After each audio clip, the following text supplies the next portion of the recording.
PTV, Telebisyon ng Bayan. Mga kababayan, isang manigong bagong taon sa ating lahat.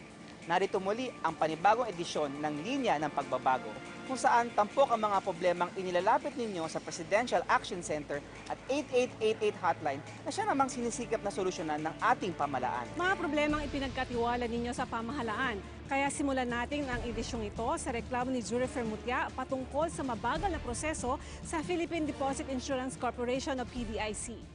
Ayon kay Jurifer, hinihintay niyang i-release ng PDIC ang titulo ng lote ng kanyang nanay na nabayaran na nila noong August 2016. Sinabihan na raw sila ng Land Bank of the Philippines na nagpadala na ang bangko ng email sa PDIC para ipaalam na ready for pick-up na ang mga dokumento. Pero matapos ang 1.5 linggo ay walang tauhan ng PDIC na kumuha ng mga dokumentong kinakailangan ni Jurifer. Ayon sa kinakausap ni Jurifer na PDIC personnel, magtatagal uli ng 2 linggo para maproseso ang mga dokumento. Paulit-ulit din umanong gumagawa ng excuses ang nasabing personnel kung bakit hindi niya nakukuha ang mga dokumento mula sa Land Bank. Paliwanag naman ng PDIC, matagal nang tinutugunan ng tanggapan ang concern ni Jurifer hinggil sa kanyang mga dokumento. Ibinalita rin ng ahensya na tinanggalan nila sa serbisyo ang PDIC personnel na kinakausap ni Jurifer matapos mapag-alamang pinapaunlakan pa nito ang mga concern ni Jurifer sa kabila ng babala sa kanya na huwag na itong gawin.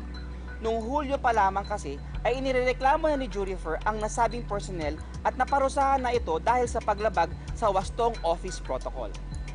Maraming salamat sa PDIC para sa inyong pagtugon sa reklamo ni Jurifer. Paalala natin sa mga kawani ng gobyerno, bigyan natin ng mabilis at mabisang serbisyo ang ating mga kababayan dahil mandato natin paglingkuran ang publiko. At para naman sa iyo, Jurifer, salamat sa pagtitiwala sa pamahalaan sa iyong hinaing. Sana'y tuluyan ng nalutas ang iyong problema nang gayon ay maganda ang simula ng iyong 2017. Itong susunod ay suki na natin, ang SSS. Maraming mga hinaing sa kanilang ahensya pero tinutugunan naman nila ang mga ito. Gaya ng inilapit ng 3 nating kababayan na may problema sa kanilang computation ng kanilang kontribusyon at nakukuhang pensyon. Narito ang kanilang kwento. Ilang dekadang nagtrabaho bilang seaman si Miguel Riorna bago magretiro. Kwento ni Mang Miguel, 2012 siya nag-file para sa SSS pension, habang taong 2014 na mag-file siya ng pension adjustment para taasan ang nakukuha niyang 1,600 pesos na buwan ng pensyon. Naaprubahan naman ito noong Enero ng nakaraang taon. Pero ani Mang Miguel, nais niyang iparecompute ito dahil batay sa record ng SSS, mayroon siyang 305,260 pesos na lump sum. Nais niya ng paliwanag tungkol sa umiiral daw na polisiya ng SSS na ibabatay lamang ang pensyon sa naging kontribusyon ng isang miyembro sa huling 5 taon bago mag-retire. Ang nakapagtataka doon po, hindi nila sinabi na gano'n pala yung last 5 years mo bago ka mag-retire, dapat pala itaas yung hulog mo. Kaso wala nagsabi sa akin na gano'n ang mangyayari. Kaya nagbe-base na lang sila doon sa akin naging hulog bago ako nag-retire, kaya sobrang liit talaga. Bukod dito, hindi rin daw naihulog ng unang 2 employer ni Mang Miguel ang kanyang kontribusyon. Paliwanag naman ng SSS, ang 305,250 pesos ay kumakatawan sa monthly salary credit. Yun po yung kanyang total monthly salary credit. Yun po ang basihan ng pagkukumpute ng pensyon. Pero not actually yun ang tatanggapin niya. Problema rin sa pensyon ang idinulog ni Mang Doroteo sa Presidential Action Center. Sa kanyang liham, sinabi ni Mang Doroteo na ilang ulit na siyang nagpabalik-balik sa tanggapan ng SSS sa Maynila para sa adjustment ng kanyang pensyon. Malaking bagay daw ito lalo pat nasunugan sila noong June 2016. Yung remittance ko na from 1985 up to 1989, hindi nakaposting, nawala.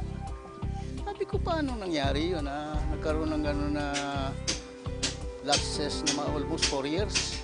Sagot naman ng SSS, August 18, 2016 ay naihulog na ng ahensya ang pension adjustment na nagkakalaga ng 62,958 pesos. Bago pa siya sumulat sa SSS, na-settled na pala ng SSS. Bago pa siya humingi ng assistance sa Presidential Action Center, na-settled na namin. Kaya rin daw may pension adjustment ay dahil nagkaroon sila ng problema kaya't nawala ang datos ng mga kontribusyon ng mga miyembro simula 1985 hanggang 1989. Pero patuloy daw itong ginagawa ng paraan ng SSS para unti-unti nang kanilang benepisyo. Na noon ng 1998, nagkaroon kami ng problema sa computer, di ba? Yung 1985 to 1989 contribution ay naitago ng computer. Kumbaga nai-skipan niya.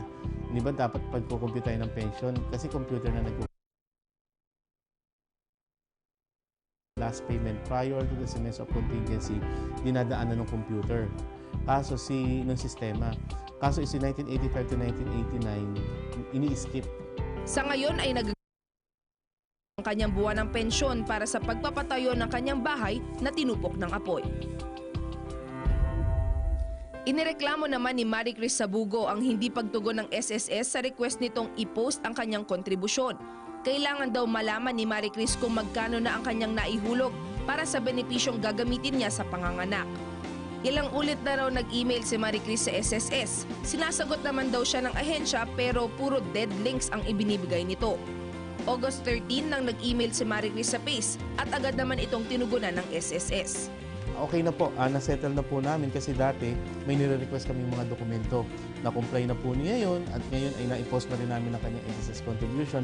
Na-settle na po yung kanyang claim noong November 16, 2016. December 7 na mag-email muli si Marie Chris para kumpirmahing naresolba na ang kanyang concern.